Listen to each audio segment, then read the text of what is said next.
അത് അച്ഛൻ വരുമ്പോഴേ അച്ഛനോട് തന്നെ ചോദിക്കേ, അച്ഛന്റെ ഓവർ സ്മാർട്ട്നെസ്സിന് എന്തെങ്കിലും അനാവശ്യമായ കാര്യങ്ങൾ ചെയ്യുന്നുണ്ടോന്ന്. ഇതായിരുന്നു ബോക്സിനകത്ത് അച്ഛൻ്റെ ഒരു ഫോട്ടോയും പുറകില് countdown begins. Countdown begins.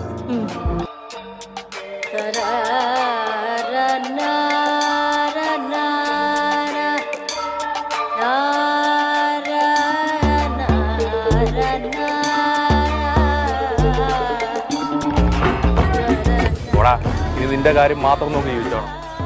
എന്റെ ഭാര്യ മക്കൾ എന്ത് ചെയ്തു? അവരെന്തിനാണ് ഉപദ്രവിച്ചത്? അതൊക്കെ എന്റെ ഒരു രീതിയാണ് സാറേ. എനിക്കും ചില രീതികളൊക്കെ ഉണ്ട് സാറേ.